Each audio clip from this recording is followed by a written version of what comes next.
एक बार देखो बच्चों, ये एबीसी एनालिसिस जो मैं बता रहा हूँ ये आपको बेटर स्कोर करने में हेल्प करेगा। इसमें बच्चों कैटेगरी तीन बनाई जाती हैं चैप्टर्स की। ए कैटेगरी, बी कैटेगरी और सी कैटेगरी।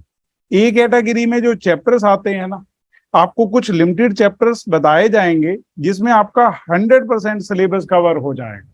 मतलब अगर हम बी कैटेगरी को 50% करें, 100% करें या ना करें, और सी को तो चाहे बिल्कुल छोड़ दें, तो भी हमारा 100 मार्क्स का पेपर अटेम्प्ट हो जाता है। क्योंकि पेपर में जाने से पहले हमें उनका ट्रेंड पता होना चाहिए कि वो पेपर किस वे में देते हैं। तो जो सी कैटेगरी के अंदर चैप्टर्स हैं वो बहुत आसान हैं, उसमें से आपका क्वेश्चन कभी मिलेगा ही नहीं। अगर रेयर ऑफ द रेयर कभी आ गया तो 5 मार्क्स का आ जाएगा। और बहुत सारे चैप्टर हैं जो सी कैटेगरी में है, जिसमें अभी सी इंस्टीट्यूट ने पास्ट में पेपर में दिया ही नहीं कभी। सिर्फ वो क्या है, पार्ट ऑफ सिलेबस है। मतलब हम पढ़ रहे हैं, नॉलेज पर्पज से पढ़ रहे हैं, लेकिन मार्क्स के लिए उसको नहीं पढ़ा जाता। उसको एक बार बच्चे को सिखाया जाता है कि ये चीज भी ऐसे करना। तो एक बार जस्ट वन बाय वन करके डिस्कस करते हैं कि कौन से चैप्टर ए कैटेगरी में है, कौन से बी कैटेगरी में और कौन से सी कैटेगरी में। और ये प्योर और प्योर पिछले पेपर्स के बेसिस पर बनाया जाता है। तो हम इसको अपने मॉड्यूल के हिसाब से पढ़ेंगे। हमारे मॉड्यूल के अकॉर्डिंग टोटल 25 चैप्टर हैं अकाउंटेंसी के अंदर। तो उसमें हम पढ़ते हैं कि कौन से ए कैटेगरी के चैप्टर हैं। हमने सीक्वेंस भी वैसे ही दी है। जैसे सबसे पहला चैप्टर है कंसाइनमेंट। ये आपका 10 मार्क्स का हर अटेम्प्ट में पेपर में आया। मतलब कोई rare of the rare attempt होगा जिसमें कंसाइनमेंट का क्वेश्चन नहीं आया।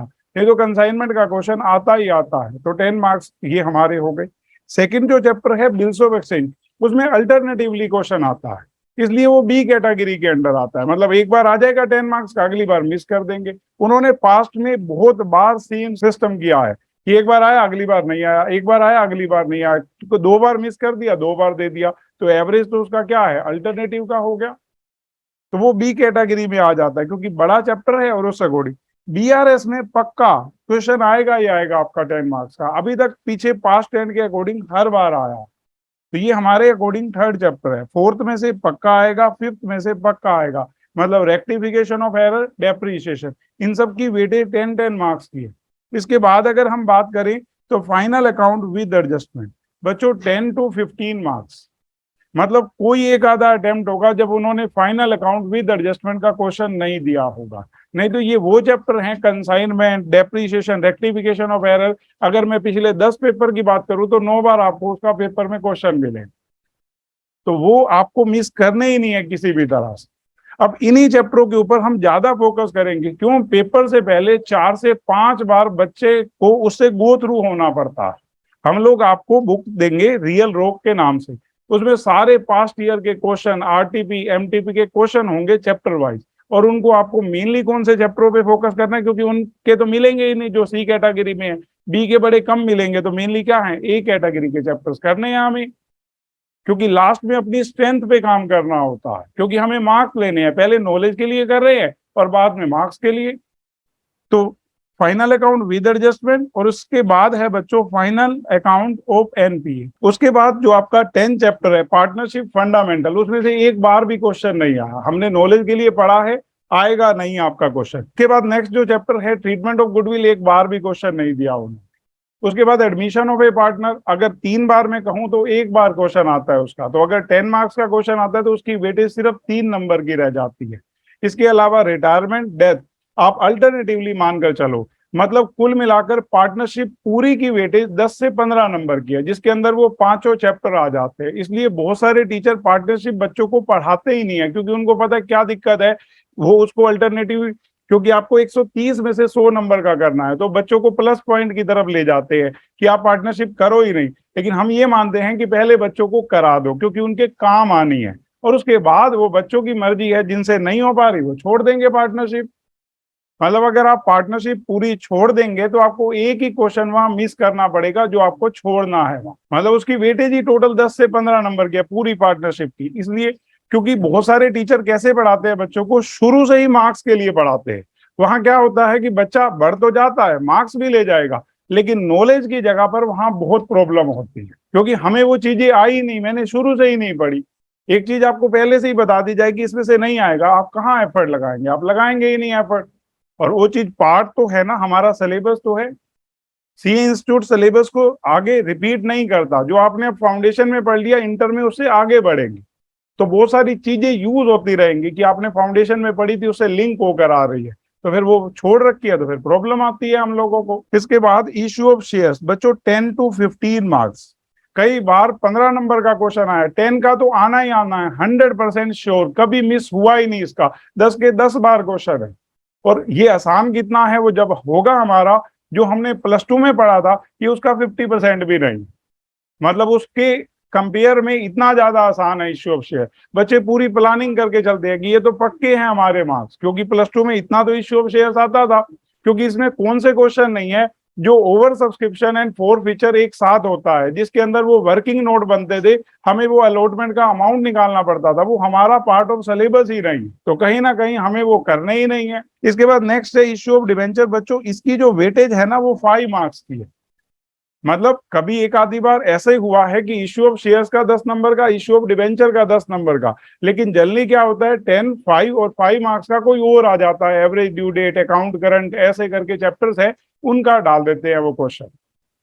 इसके बाद नेक्स्ट है एवरेज ड्यू डेट और अकाउंट करंट, ये हमारे +2 के पढ़े हुए चैप्टर नहीं है, इनमें से जनरली क्वेश्चन आता है 5 मार्क्स, 4 मार्क्स इसलिए लिखा है क्योंकि अकाउंट करंट में कई बार ऐसे हुआ है कि 4 बार आ गया, 5वीं बार उन्होंने मिस कर दिया, तो वो एवरेज वेटेज कितनी बन गई 4 मार्क्स। तो ये टोटल अगर आप देखो तो यहां तक 84 मार्क्स का हो जाता है।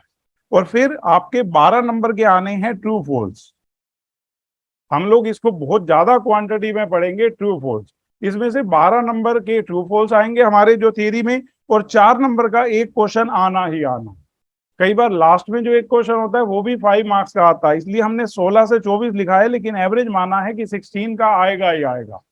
तो थ्योरी को हम बिल्कुल कंपल्सरी इसलिए मानेंगे क्योंकि जो सबसे पहला क्वेश्चन होता है वो कंपल्सरी होता है, वो आप छोड़ नहीं सकते, आपके पास कोई ऑप्शन नहीं है कि आप थ्योरी छोड़ के चले जाएंगे, तो इसका मतलब वो तो हमें पढ़नी ही पढ़नी है, तो वो हमारे लिए ए कैटेगरी में आ गए। तो ये देखो 100 मार्क्स का टोटल पेपर हो गया ये हमारा। लेकिन हम लोग इस अकॉर्डिंग चलते हैं कि मान लो इंस्टीट्यूट ट्रेंड से थोड़ा हटा, उसने एक दो यहाँ के चैप्टर मिस कर दी, उन्होंने दे दिया बिल्स ऑफ एक्सचेंज, तो हम लोग उसको बी कैटेगरी में रखते हैं कि हम लोग उसको भी पढ़ के बैठे हैं, समझ गए ना। नॉलेज के लिए तीनों पढ़ने हैं, क्योंकि हम लास्ट में एक, क्योंकि बच्चों को समरी नोट देते हैं कि करना कैसे है। अब आप यूं समझो कि जिन बच्चों के लिए दिक्कत आ रही हो, किसी भी तरह से मुश्किल आती है, तो ये चैप्टर आप करके देखो कि ये 4 और 4 8 और 2 10 चैप्टर हैं जो हमें हर हाल में पढ़ने ही पढ़ने। ये आपका ये और प्लस में ट्रू फॉल्स और थ्योरी पढ़ लेंगे तो आपका 100 मार्क्स का वहां पेपर अटेम्प्ट हो जाएगा। और अगर इंस्टीट्यूट ट्रेंड से हटता है तो कुछ चैप्टर और कर लेंगे हम उसके साथ, लेकिन आप मानकर चलो कि ये बेस्ट वे होता है तैयार करने का। ये मैं उनके लिए नहीं कह रहा जिनको सारा सिलेबस करना है, उनको तो सारा एक बार करना है, सी कैटेगरी के चैप्टर की रिवीजन बार बार नहीं करनी, उसके लिए हम ज्यादा एफर्ट नहीं लगाएंगे। वो हमें आते हैं तो आते हैं, जैसे जर्नल, कैश बुक, एक आप एक बार कर लिया दोबारा नहीं करनी। हम इंटर के बच्चों को नोट्स देते हैं, उसमें कई नोट्स के साथ ऐसे लिखते हैं यूज एंड थ्रो, एक बार पढ़ो उसके बाद उसको छोड़ दो, वो बेसिक नोट्स हैं, पेपर में आने लायक नहीं है, वो आपको नॉलेज पर्पज के लिए दिए थे, उसके बाद चाहे आप उसको अपने साथ कैरी करो ही नहीं। क्यों? क्योंकि अगर आप बार बार उस पर करेंगे तो आपका टाइम वहां वेस्ट होगा, और आपका टाइम ही मेन है, आप वही टाइम को दूसरी जगह लगाएंगे और वो प्रोडक्टिव होगा। अब आ जाते हैं बी कैटेगरी के चैप्टर। इसमें सबसे पहले बच्चों, क्योंकि ऊपर सेकंड नहीं लिखा हमने, बिल्स ऑफ एक्सचेंज, इसमें से 10 मार्क्स का क्वेश्चन आता है लेकिन अल्टरनेटिवली आता है, तो इसलिए इसकी जो वेटेज है वो बच्चों 5 मार्क्स। इसके बाद नेक्स्ट अगर बात करें तो इन्वेंट्री, ये हमारे लिए नया चैप्टर है, आता है तो इसमें 5 मार्क्स का आता है क्वेश्चन, कभी कभी वो मिस भी करते हैं, ठीक है, तो इसलिए इसकी जो वेट एवरेज है वो 4 मार्क्स की है। इसको मैंने बी कैटेगरी में सिर्फ इसलिए रखा है, ये लिटिल बिट टफ पड़ता है, मतलब समझ आने में उसमें, तो बच्चा चाहे तो इन्वेंट्री के चैप्टर को स्किप कर सकता है। इसके बाद next admission of partner, retirement, death, जब भी इनमें से किसी एक में से क्वेश्चन आएगा, तीनों में से, तो 10 मार्क्स का क्वेश्चन आएगा। ज्यादा चांसेस आते हैं रिटायरमेंट या डेथ का क्वेश्चन आए, लेकिन एक आधी बार ऐसा भी हुआ है कि एडमिशन में से क्वेश्चन आया, जनरली इसमें से आता है, तो इसलिए इनकी जो वेटेज है वो 5 मार्क्स में रखी है कि रिटायरमेंट का आएगा तो फिर डेथ का नहीं आएगा, डेथ का आएगा रिटायरमेंट का नहीं आएगा, और जब दोनों का नहीं आएगा तो एडमिशन ऑफ पार्टनर का आ जाएगा। और उसके बाद एक चैप्टर है sales of goods on approval basis, आसान सा चैप्टर है, लेकिन उसमें से कई बार क्वेश्चन नहीं देते, इसलिए हमने इसको बी कैटेगरी में रखा। क्योंकि अगर ए कैटेगरी में सारे ही रख देंगे तो फिर फायदा क्या है, समझ गए ना, फिर तो वो सारे ही उसमें इंक्लूड हो गए। तो हम टीचर हैं, हमें पता है कि कौन सी जगह पर बच्चे को काम करना है और किस पे नहीं करना। और उसके बाद सी कैटेगरी, इसको तो चाहे आप सिर्फ नॉलेज के लिए पढ़े और छोड़े, कोई लिंक नहीं है। जैसे फाइनल अकाउंट, जब क्वेश्चन आना ही विद एडजस्टमेंट का है, फाइनल अकाउंट आपको दोबारा रिपीट करने की जरूरत ही नहीं है, किसी तरह से भी कभी क्वेश्चन आया ही नहीं वहां से। इसी तरह पार्टनरशिप फंडामेंटल नहीं देता इंस्टीट्यूट इसमें से क्वेश्चन। इसके बाद ट्रीटमेंट ऑफ गुडविल नहीं देता इंस्टीट्यूट इसमें से question. Journal, accounting equation, subsidiary book, ledger, इनमें से कभी क्वेश्चन आया ही नहीं, उन्होंने डाला ही नहीं। कैश बुक में से एक बार 10 नंबर का आया, लेकिन वो समझो कि अगर मैं 10 बार, हमने तो वैसे ही यहाँ 3 लिख दिया, तो मैं 1 मार्क्स की वेटेज भी बोल सकता हूँ, क्योंकि एक बार ही आया। और ये आपका ट्रायल बैलेंस का जनरली क्वेश्चन आता है। आप यूं समझो कि एक बार छोड़कर एक बार ट्रायल बैलेंस का 5 मार्क्स का 4 मार्क्स का क्वेश्चन आ जाता है, इसलिए इसकी वेटेज 3 मार्क्स की है। क्योंकि हमने लास्ट में ये अपनी तरफ से बोला है कि जो फर्स्ट टाइम अपीयरिंग स्टूडेंट एक बार पढ़ेंगे सब कुछ, ए बी सी कैटेगरी मैं लिख देता हूँ फॉर नॉलेज पर्पस। अब जो बच्चे, क्योंकि हमारे पास तो क्लास में नहीं है, जो बच्चे रिपीट करते हैं और मान लो उनके मार्क्स 100 से कम आए हैं, क्योंकि कई बार बच्चे का होता है कि बहुत अच्छा नहीं है अकाउंट, तो उनके केस में सिर्फ ए कैटेगरी। अगर वो बी और सी करेंगे तो समझो प्रॉब्लम रहेगी, क्योंकि उनसे ए कैटेगरी के चैप्टर हो जाए वही बड़ी बात है। नंबर कम आए हुए हैं टोटल में 100 से, ये सारे सब्जेक्ट के लिए होता है। हम लोगों को काम वही करना है, जो मतलब सारों का एक जैसा पोटेंशियल थोड़ा।